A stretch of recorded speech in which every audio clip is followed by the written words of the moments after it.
Hello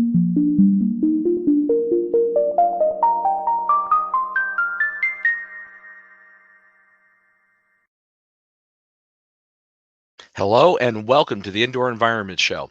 I'm Bob Krell, founder and publisher of Healthy Indoors magazine, and as always, joined by my co-host, Don Weeks, who is the president of the Indoor Environmental Quality Global Alliance, IEQ-GA. Hey, Don, how are you? Hi, how you doing today?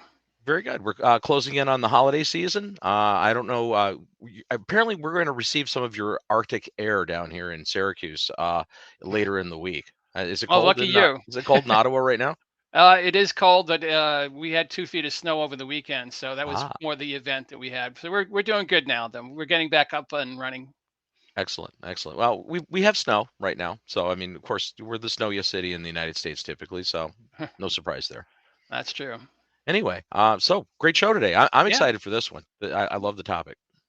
So I guess without further ado, further ado. First, I want to mention that this program is a collaboration between the International Society of Indoor Air Quality and Climate, ISIAQ, and the Indoor Environmental Quality Global Alliance, IEQ-GA. So they are the sponsoring organizations, and Healthy Indoors magazine, we are the production company.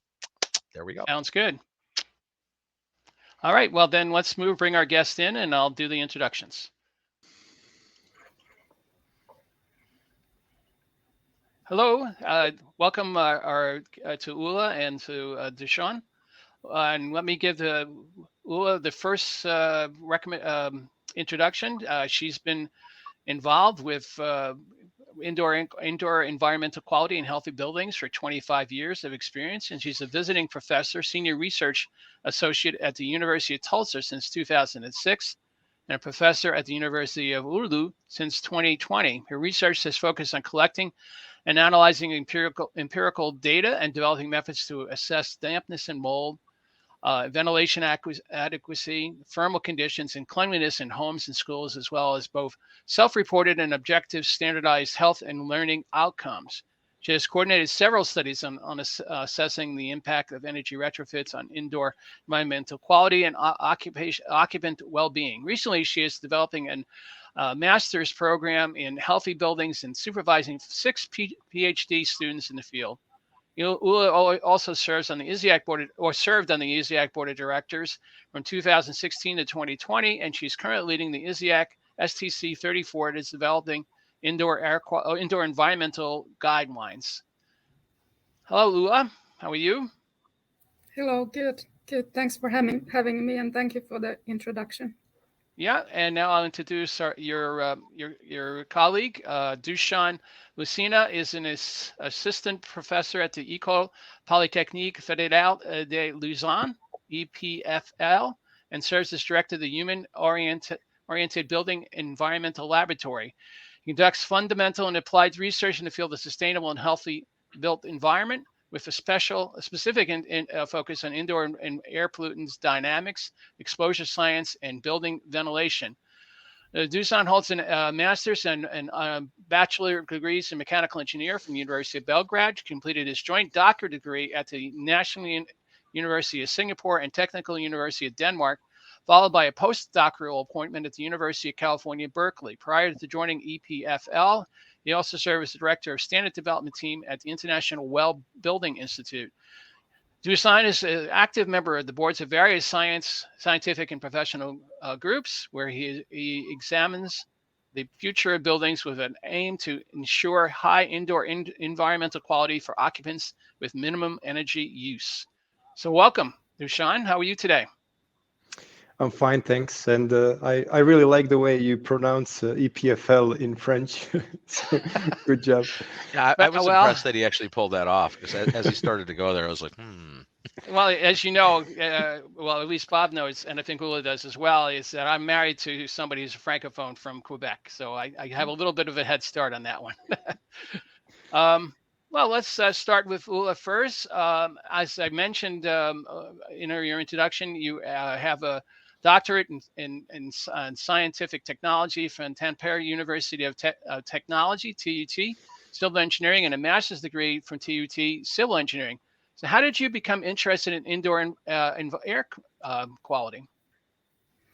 So yeah, maybe it was maybe like a coincidence, because when I was studying during my undergraduate studies, my sister was studying medicine at the same time, and that led to some discussion between us about the possibility to combine building and health sciences, and that then led me to start studying environmental health as a minor subject. And I found a summer job in the field under Aino Nevalainen's group. That was the time when dampness and mold issues were really constantly present in the media in Finland, and my summer job and then later on my master thesis dealt with that topic, and I just continued that path towards doctoral degree under Aino's supervision.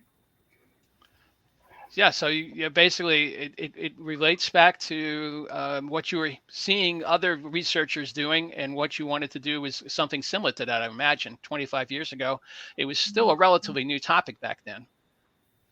Yes, it really was, and we didn't have any like programs ready for that combination of civil engineering and indoor quality and health. So, but that started at that time, and now we are much further developed in that area. We can offer our students programs that are specifically designed for this type of field.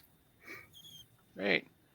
And Dusan, you have a bachelor's and master's degree, as I mentioned, in mechanical engineering from the University of Belgrade in Serbia, and a joint PhD in civil environmental engineering from the National University of Singapore and the Technical University of Denmark, and a postgrad doc from the University of California, Berkeley. So how did you become interested in indoor air quality? Yeah, well, growing up in Belgrade, which is capital of Serbia, it's kind of hard not to be aware of air quality issues, both outdoors and indoors. Belgrade is one of the most polluted cities in the world in the winter time, and also indoors a lot of people smoke. So I was sort of always aware of the air pollutant issues, but I never actually expected I'm going to end up working in this field. So because I have a background in mechanical engineering and HVAC system, which is very sort of system-oriented approach. But then when I moved to Singapore and started my joint degree in Singapore and Denmark, I really got interested. I got introduced to the field, met many experts, and there you go. So both of those colleges or universities, I should say, in Singapore and Denmark have been in the indoor air quality research areas for many, many years. Who is it that you would say would be one of your main influences? Some of the professors are, I know actually from previous meetings. Which professor or professors have really kind of gave you a boost in that area? Yeah, that's a great question. In Singapore, I worked with the Tam Kwok Wai and Chandrasekhar, who got me introduced to the field.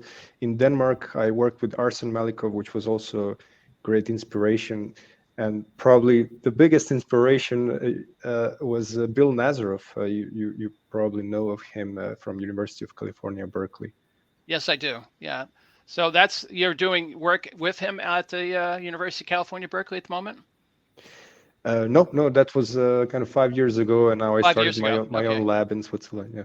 Yeah, that's what I was going to ask you about. So the Switzerland lab, I will not try to pronounce it again, but EPFL, you're the assistant professor and head of human-oriented building environmental labs at the School of Architecture or Civil and Environmental Engineering. So what can you tell us about your current research on sustainable healthy buildings, with a primary focus on pollutant dynamics in relation to occupant exposures, building ventilation and controls?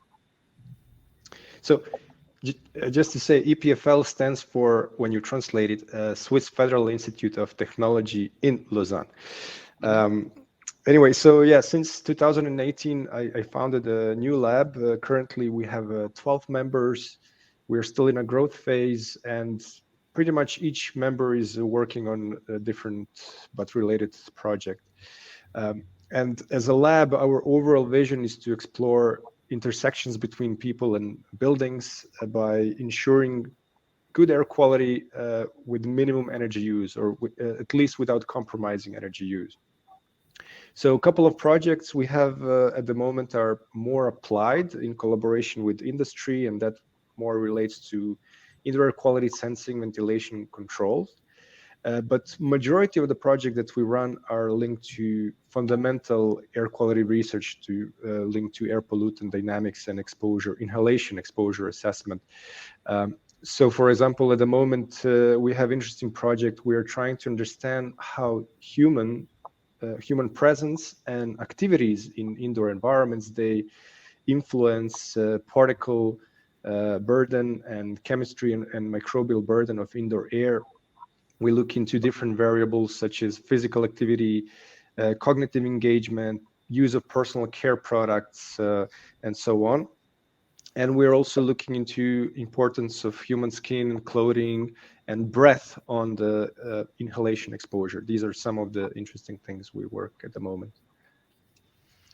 So I just want to jump in on that one. Sure. So with your research since the COVID pandemic, in the last couple of years, has that's been some of the focus then, right? When you're looking at the inhalation and the exhalation from the occupants in the space, is that part of what you look at, or not necessarily? That was not necessarily. We're more interested in not kind of risk of infection spread. Of course, this is also like very much linked to our project, but it was not our main focus study. Okay. And I'm familiar with some of your research, particularly with regards to schools and indoor air quality. You're a professor, obviously, at the University of Oulu in Finland, as well as a visiting professor at the University of Tulsa. Can you give us some idea of what your current research, what are you doing some research on at the moment? So I started participating in research in the US during my postdoctoral years over 20 years ago, and have continued that until now. And these have been mainly studies related to school buildings, and also related to we've done some home intervention studies. And but during this time, at the same time, I have been also continued working in Finland, first with the National Institute for Health and Welfare, and then since 2020, I started to work at the Oulu University, where I'm currently leading a research group of also about 12 persons. We are increasing, developing a young group. We have about 5 ongoing research projects on various topics, and one specifically is on the effects of energy retrofits on indoor environmental quality and health in a wider scope of climate change. So it's in sort of balancing risks and benefits related to energy efficiency, and that's one of the main topics for us today to discuss. So.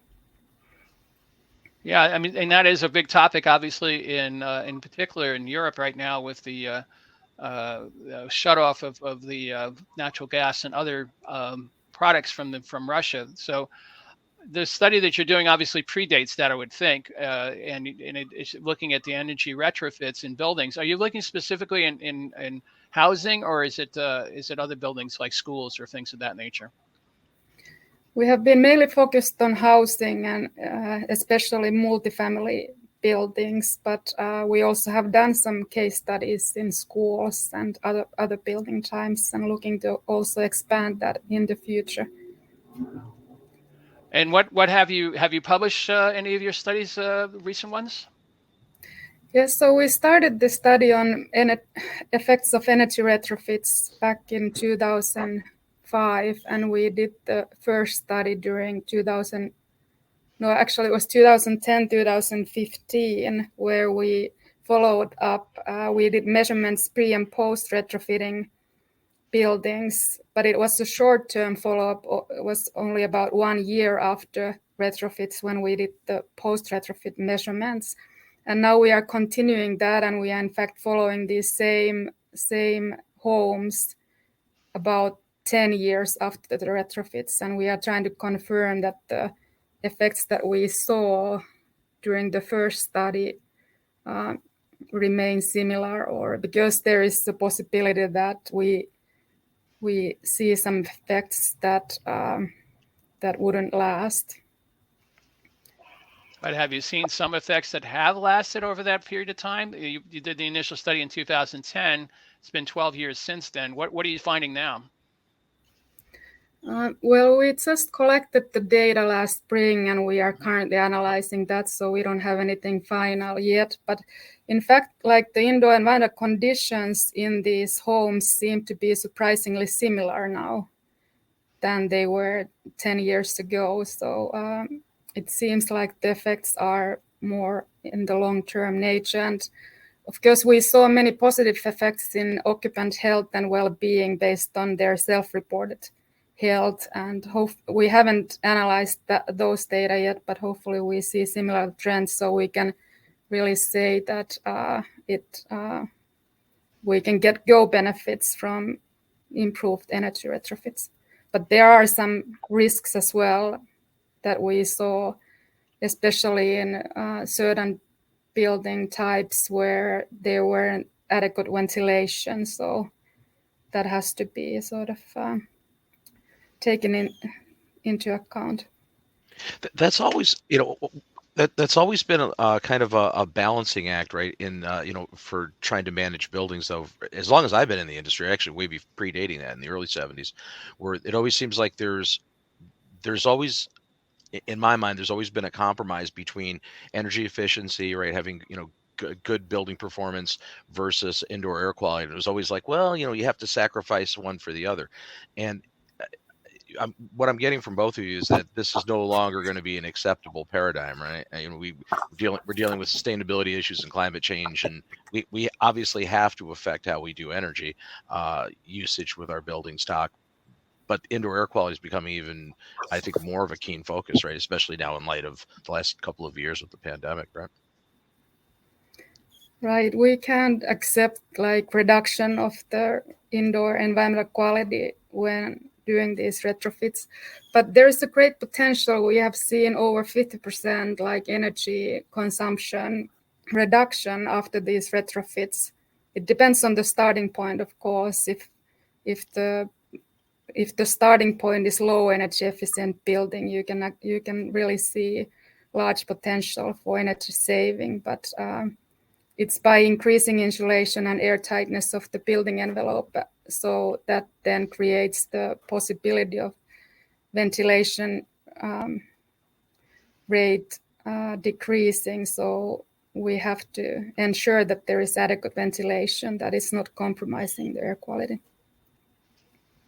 And Dusan, as sort of a follow-up to that, what can you tell me about energy policies for building retrofits and new construction? How does it impact indoor environments?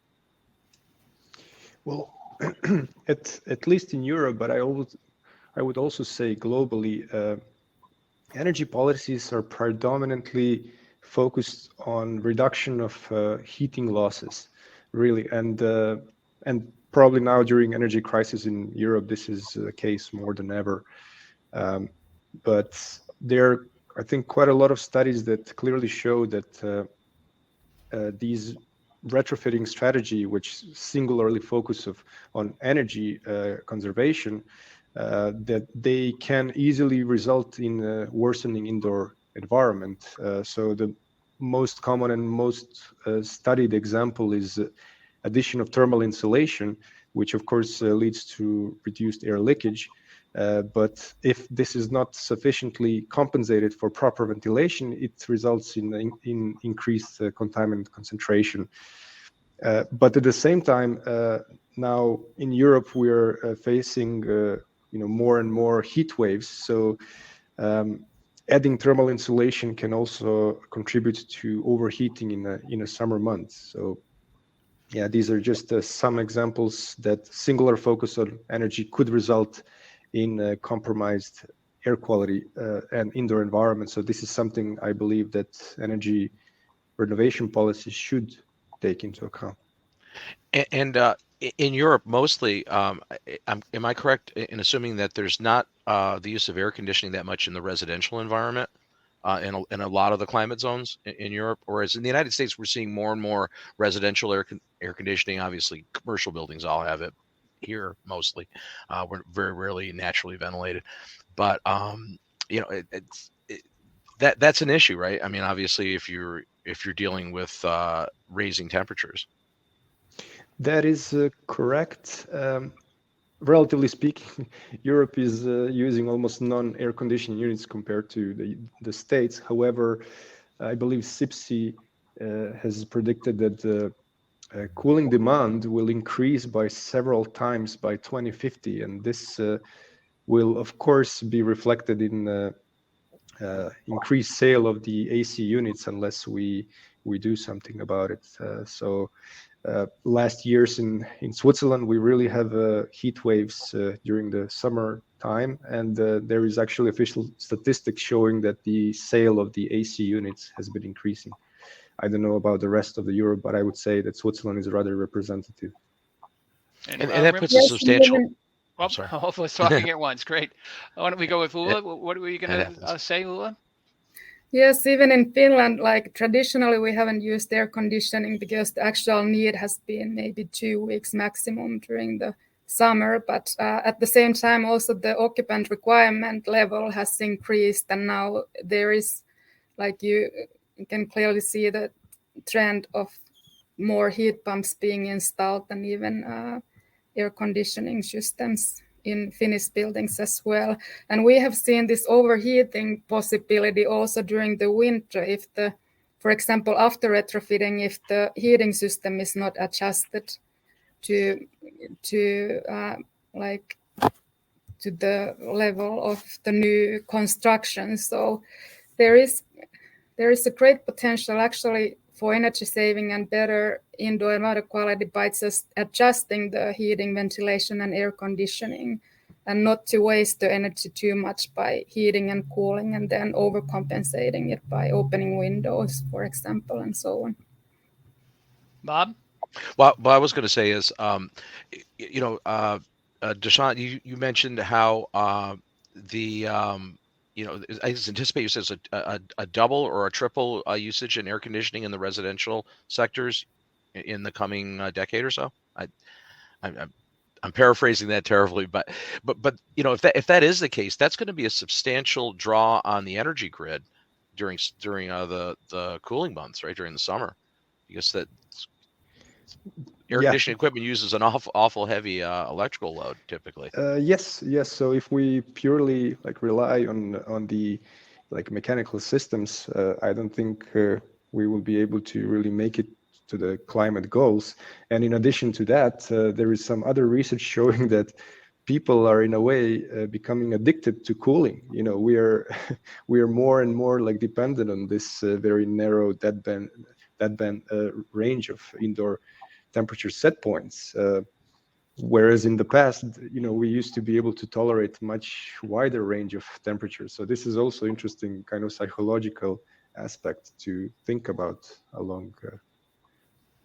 So before I forget, the SIPSI stands for, what is that? What are the initials? That's the UK organization that produces various standards and guidelines for ventilation and thermal comfort in the UK, and I cannot exactly now tell you what's the abbreviation. That's fine, but if you don't mind, it would be appreciated if you would tell us after the show what the report that you were mentioning, where people can get that report, because I think it would be of interest in that regard. Absolutely. All right, so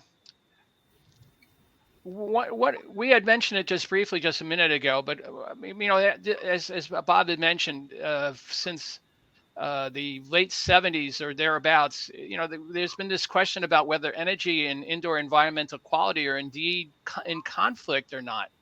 And what are the strategies we can think of to jointly tackle both energy and indoor air quality and thermal comfort? And I'll start with Dusan, if you could start on that one. Yeah, I'd say that a lot of building stakeholders do believe that focus on indoor environmental quality will certainly be associated with additional energy investment. And I've already given some examples about, if we do reduce ventilation rates to save the energy, right, that will result in higher pollutant concentration in the air. That's a typical example. This kind of view does certainly lead to a notion that indoor environment or indoor air quality goals and energy goals are in conflict. But I think that situation is more complex than that because there are many energy efficient strategies that could degrade indoor air quality, but also there are many strategies that can jointly tackle IAQ and energy goals, or at least if we focus on one, we do not compromise the other one. This is what I've been also teaching my students at EPFL. When we think about the strategies that can jointly tackle both indoor environment and energy targets, I think what is very important is to think hierarchically. We cannot simply, put the most energy efficient AC unit. This is not really a way to go. We need to really start from very, source control or load reduction in the first place before we move on to passive strategies. And then we can end with the active strategies, and we can talk about energy efficient active system and so on. So I think in practice, very often we are not following this hierarchy, which is in a way causing problems. So we need to include also more architects into equation, not only building service engineers, to kind of resolve the issue. And there are many examples we can think about. For example, good maintenance, commissioning, recommissioning of the building. We know that it's important that the design of the building is maintained throughout the life cycle of the building. And we have a good evidence that proper commissioning of the building systems can provide substantial energy saving, and also it can benefit the indoor environment. But in addition to that, there are many other examples. We can rely much more on natural or hybrid ventilation. We can better operate our windows with some low-cost intelligent systems. Often we're over-filtering the air. In fact, we're filtering much more than what we need in many parts of the world. And I think also air distribution in mechanical systems is not sufficiently utilized. These are kind of some examples from top of my head that we should focus on much more in order to really tackle these goals together. Certainly reducing the load is like paramount, right? I mean, that's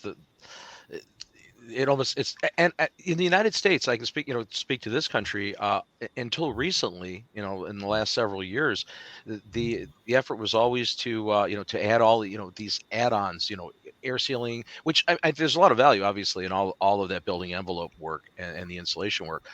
But the focus was never on really reduction in the first place. And it was always like, well, we can have more efficient equipment. Well, that's great. You should have that. But, primary thing is the usage, I think. And so, I mean, do you see that there has been a paradigm shift on this, where that's becoming more of the standard practice to tackle that load issue first before even worrying about the technology so much? Yeah, it's a good question. On the research side, I think people are becoming more aware, but in practice it's hard to tell. I'm not exposed to practice every day, but yeah, I just think that this is the only way. I mean, to really do the thing in a right way. So Ulla, as a follow-up to that, do you see conditions in you get to see conditions both in the US and in Finland. Are you seeing a change in that attitude about indoor environmental quality and energy efficiency, or are they pretty much still an emphasis on the conflict between the two? Well, I think there's a lot of discussion about this, but perhaps among the researchers more, as Dusan indicated, and it's not really gotten into the practice yet to the great extent. But I really agree with Dusan's hierarchy, and I think that's the key, is that we do everything we can using passive means, and then to the active ways of controlling when needed. And perhaps to add to that, one important component is just the good quality of construction to begin with, and that is causing major issues also now with the energy crisis in Europe, because some of the buildings are in such poor quality that they just can't be in this type of, they need a lot of metered energy to stay warm, and it hits people, this type of energy poverty, really hard, certain groups of population, and that would be something that should be tackled more. I would think so. But that's absolutely true in the United States too. I mean, we really there's a major disparity, right, in socioeconomic levels on on how efficient buildings run. Some of the least efficient buildings with the worst indoor environmental quality issues are obviously in the underserved minority communities in this country, and really our construction in the United States even now still isn't fabulous. When you see new construction, especially in the residential sector and the multifamily sector, stuff isn't.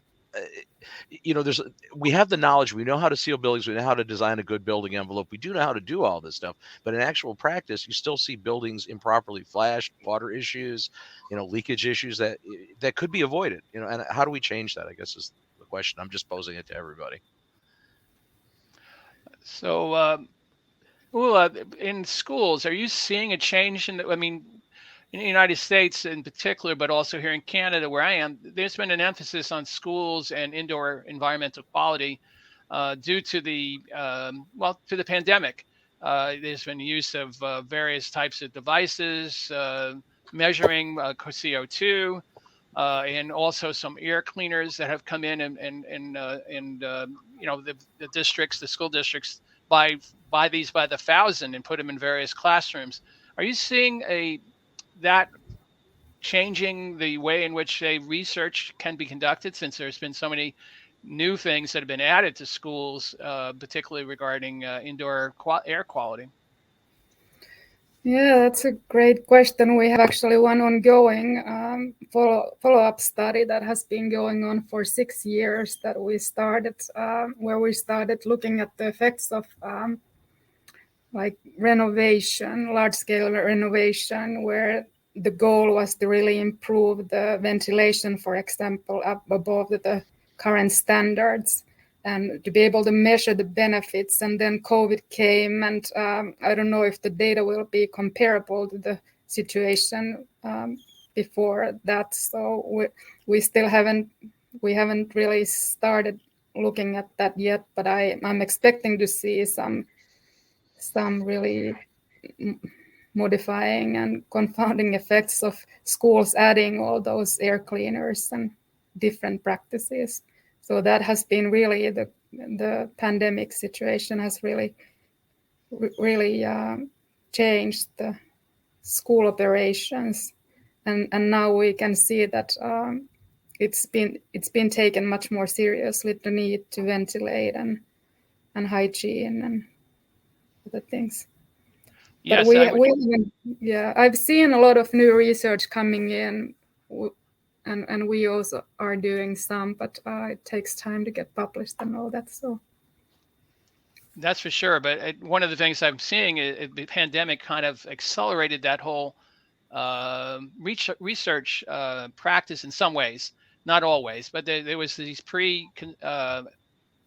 publication articles that came out in various publications about various aspects of this whole pandemic situation, and there was an emphasis on schools because there was whether or not schools can reopen under the current conditions. And you've probably seen some of these preprint articles that have been coming out about some of that.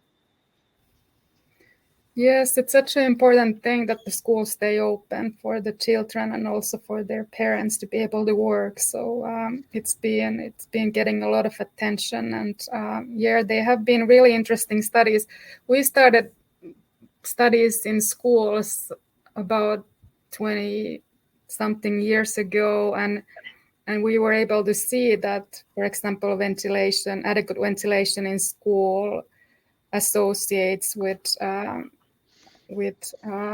academic performance and health outcomes. But now there has been much more research published on especially the link between ventilation and health, and we have been seeing these estimates on how much per liter per second you can expect to see improvement in attendance, for example. And that's really important information for the decision makers, so that they can, it works as an incentive to improve the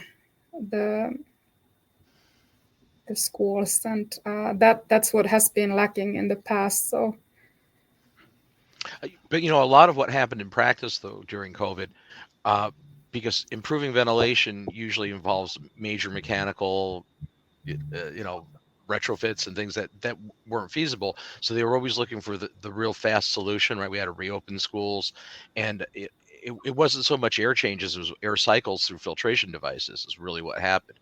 And if it's predominantly filtration devices and it's not gas phase filtration, the only thing you're really addressing is particulate, which is fine for aerosolized bioaerosol particles you're trying to get, but doesn't solve general indoor air quality problems with off-gassing and all the other issues that happen. Elevated CO2, you're not fixing that by putting portable air cleaners in rooms. So have we really fixed indoor air quality, or was the focus really just on one aspect, aerosolized particles? Yeah, there is a little gap between what has been done before and suggested that health, looking at from some point of view, 4 liters per second per person ventilation rate would be optimal. And that was before COVID. And now we have seen these new studies that are suggesting much, much higher ventilation rates based on the spread of infection. So I think we still need to do a lot of work, and so that we can develop some guidelines related to these things. It's just now we have these two very distinct sort of opinions, or they do seem to be opinions. They do seem to be more based on opinions than on actual numbers, research, in many ways. There's a Lancet article that I'm sure both of you are familiar with that came out just recently talking about increased ventilation as much as 25% above what the ASHRAE 62.2 levels are. And it's signed and written by a number of very prominent professors, but I'm not sure that there's a relationship necessarily between increasing it by 25% and improved indoor air quality. Which brings me back to go ahead, Bob. I was going to say that, which in turn, 25% increased ventilation would be a horrific energy penalty, unless you really come up with modified equipment that's so much more energy efficient to utilize that for that. I like talking to mechanical engineers. Go ahead, Ulla. Go ahead. Yeah, but does it have to be like that all the time, or can it be somehow based on the risk? Yeah, that's what we haven't been able to determine yet, have we? And it's an issue. And which brings me back to something that you said, Dusan, you had said something about overfiltration, and I wanted to make sure that we got a full understanding of what you mean by that. What is exactly would you say would be too much filtration? What are you looking at? Yeah, that's a good question, and I have a student that is looking into that topic. So it turns out that we are often over filtering, or sometimes also under filtering the air, because we don't really properly assess the building site, urban typology, and outdoor air quality in immediate surroundings of the building. If you look into ASHRAE 62.1 standard, the procedures for determining outdoor air quality, it's based on some EPA compliance, the very remote air quality stations, which are not actually representative of the air quality around the building. So this kind of calls for really more knowledge and more attention to understanding the actual environment in the building surroundings, and designing with the right filter, because over filtering the air has a huge energy penalty, but also we might be removing from the air something which might actually be beneficial from us.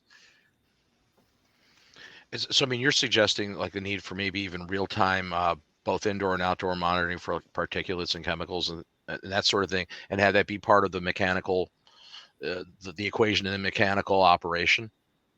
Yeah, that would be probably the best scenario when we have the real-time data and the building can dynamically respond to any changes.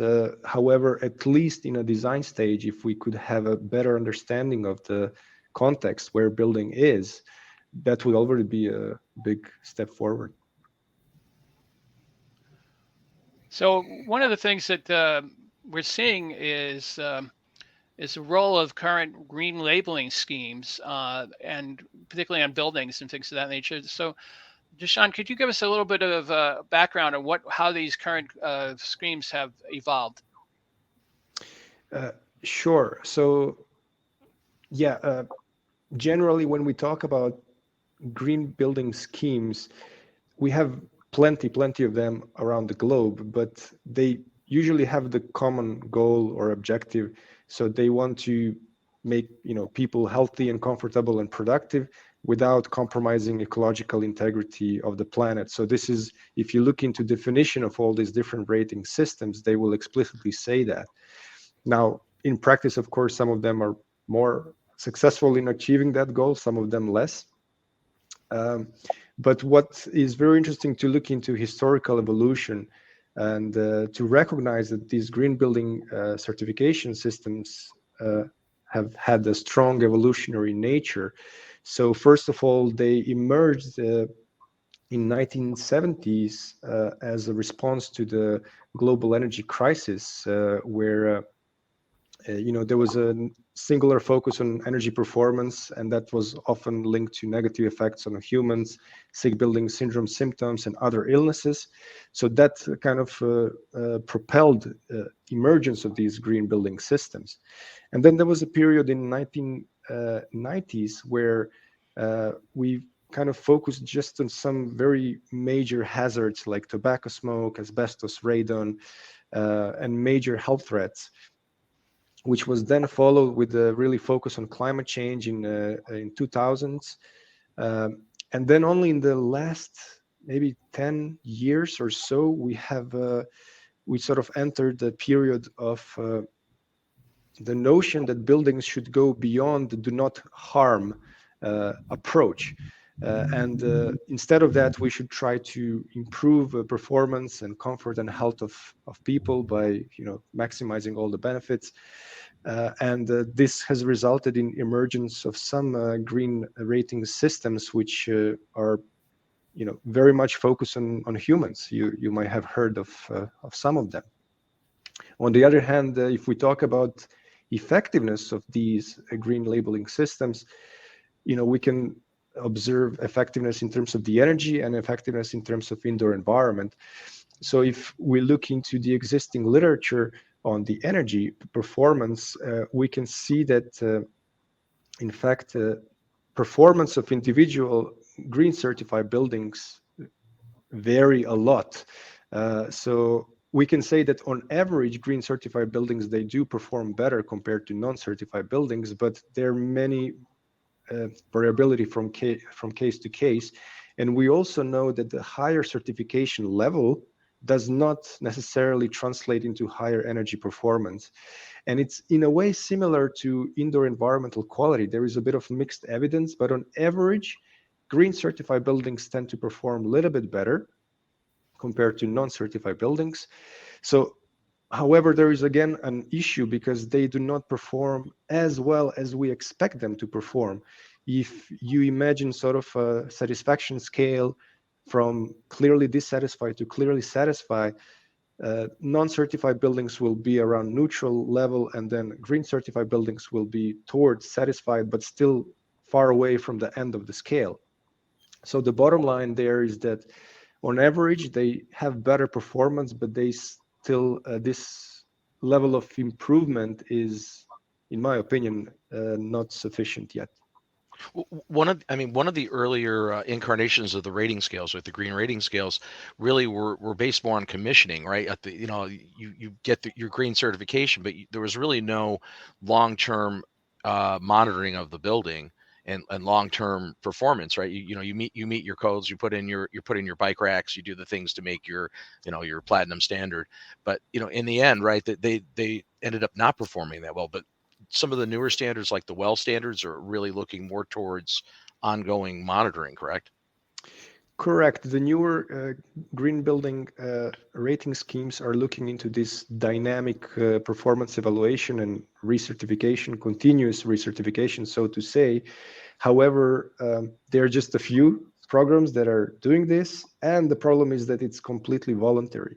So you can do it if you want, if you wish. You get some maybe extra credits, but it is not really compulsory. Well, there is some obligation, like you have to do once in 3 or 5 years this commissioning of the system. But when it comes to this continuous performance re-evaluation, then that is quite voluntary still. So, which brings us to the idea of indoor environmental or indoor air quality standards. There's been some talk about doing that in organizations such as ASHRAE and also AIVC recently has been looking into that as well. Ulla, what can you tell us about what's happening with regards to the standards that are coming out with regards to indoor environmental quality? So I have been involved in leading this ISIAQ SDC 34 activities related to developing an open database on indoor environmental quality guidelines, and it can be found under www.IEQguidelines.org. And there we currently have data from nearly 40 different countries as well as international organizations. And we have started reviewing the data also. So there is some information available there. We are trying to collect and share it just to make it available for everyone. And yes, there is quite a variability you can see in these guidelines, national guidelines, and those also including those that are developed by professional organizations. And I think the reason for that, those differences, one of the reasons could be that we really don't have that many health-based guidelines available. And when they are available, for example, if WHO has given some health-based guidelines, it seems like also different countries are adopting those and using them. But then because of lack of research and other reasons, those type of health-based guidelines cannot be given, and there is still a need to give some kind of guidance or set up standards. Then it's kind of up to the organizations, individual organizations, what they are basing them on, and it's causing the variability there. So we'll make sure that we include in the webcast the www address that you gave. How long has that particular committee been involved in that issue in ISIAQ? Well, I think we started working on this, collecting the information in 2017, 2018, but the committee itself, I think, officially launched in 2019. And since then, we have really developed this open database, and it's been taking a lot of work from a wonderful group of individuals, our committee members.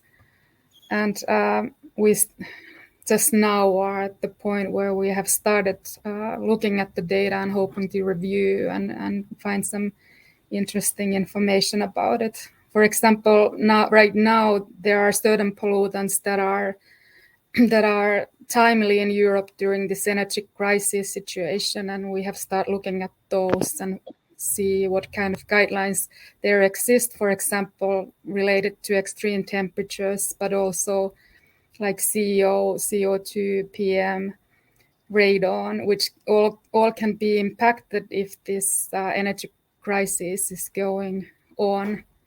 And it's just started in the last fall when we started getting a lot of questions about how low indoor temperatures can be set to save energy so that it's still safe and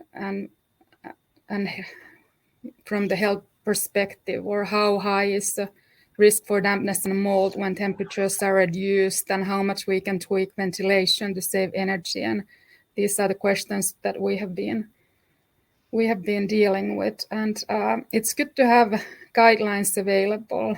Of course, they can't be applied if energy systems are destroyed or shut down, but in many cases, it's still useful to be able to rely on if not fully health-based guidelines, at least some standards that are based on critical evaluation of both health and environmental factors. Yeah, I think it is important to have that. I think that, as you mentioned, there's quite a few countries that do have these guidelines, but I would imagine somebody like WHO or ISIAQ with WHO working together would have a much more credible chance of setting some of those guidelines for, well, as you mentioned, thermal comfort, as well as CO2 and CO and PM 2.5. So I'm hoping that does come about, and that the various organizations do work together on this. You think that's going to happen, Ulla, at this point? Well, it's hard to say, but I hope so. I mean, I'm sure there are reasons why there aren't, for example, health-based guidelines for certain things like ventilation, but I think it's the lack of research and what is causing that. It's not possible to set those type of numerical values, for example, but hopefully in the future there will be more effort. There's a movement afoot just in the last couple of weeks with ASHRAE and the White House in the United States coming together to talk about setting some guidelines or standards. Actually, this would be an ASHRAE standard is what they're looking at to talk about various indoor environmental qualities areas. So that should be an interesting process, and they're particularly interesting to me is they want it done in 6 months, which I think is virtually impossible. But it's certainly an interesting process to see, the upper echelons of the United States government to be so intimately involved with working with ASHRAE to set these standards. We'll see what happens with that.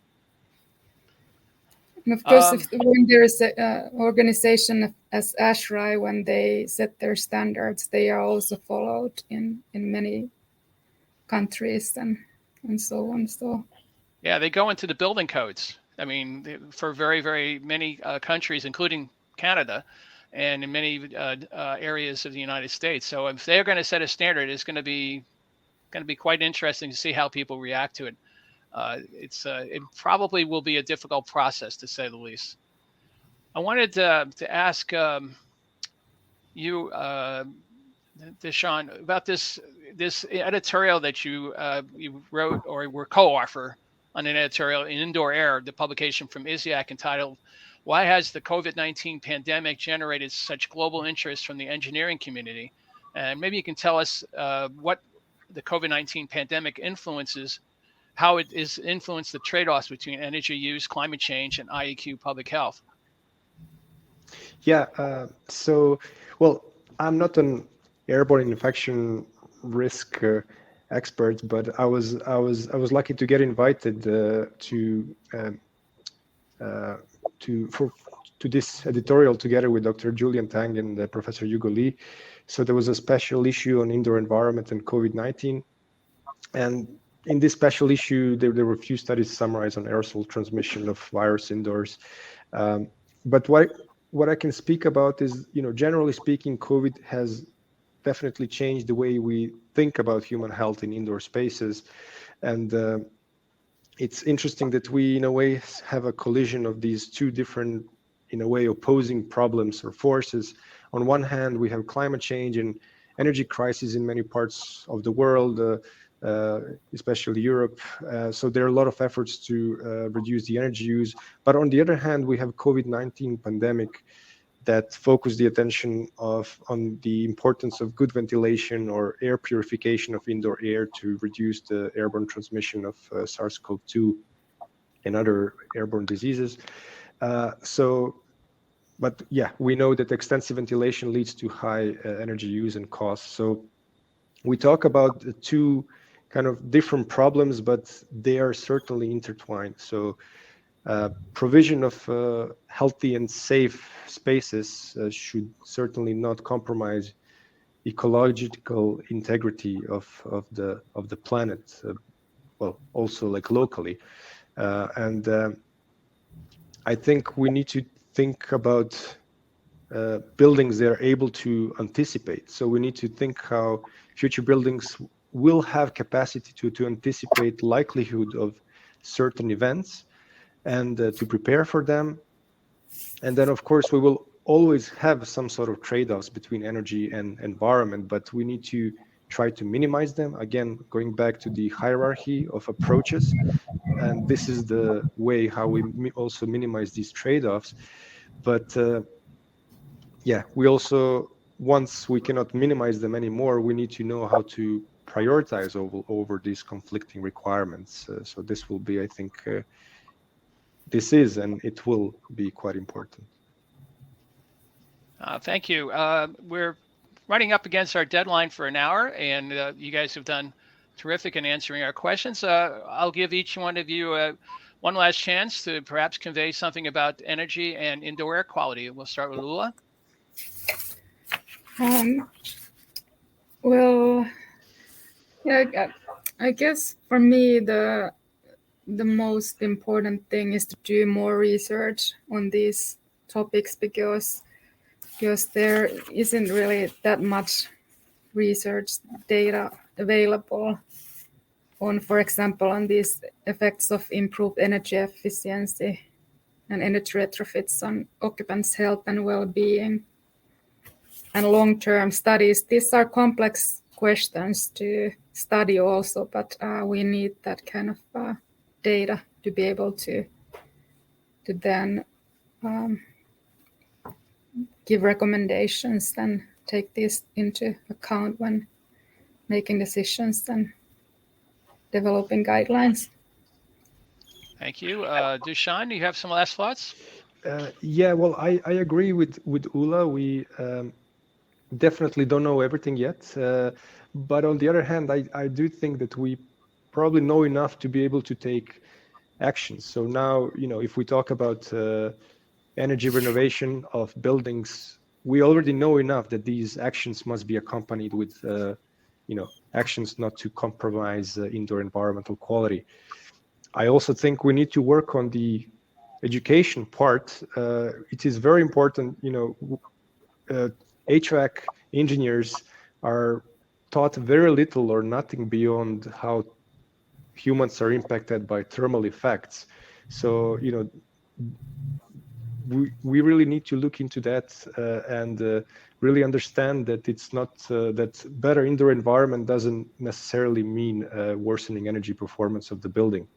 Also, I think we need to ask ourselves a question: what will be the cost of not certain things? Not only like what is the cost of investing in better ventilation, but actually what is the cost of not doing these upgrades on our building? So, and maybe finally, I think whole system thinking. It's quite important. We need the integration of design process, not to look at things very individualistic.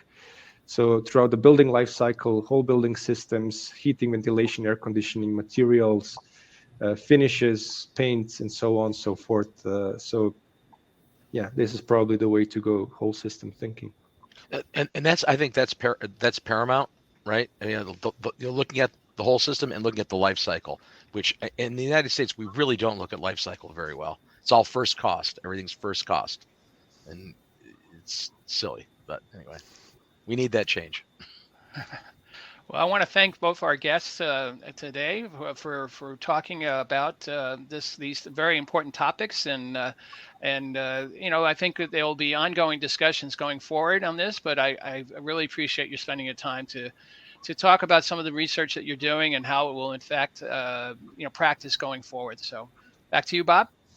So yeah, I guess we've come up on the hour again, which it goes fast, doesn't it? Always does. One thing I'd like to wish everyone a happy holiday season, and of course a very healthy and prosperous New Year. We'll be back again in January. We don't have a date yet, do we? We're still not yet. On that. Sorry, but we're here every month, so we'll be back sometime toward the latter part of January. You'll see us again. We'll be a year older. No. Not really. Not quite. Not at all. So again, wanted to remind everyone that this program is a joint collaboration between ISIAQ and IEQ-GA. We produce with Healthy Indoors. And again, thank you so very much for watching. And we will see you all again the next time we do the Indoor Environment Show sometime in January. Thank you. So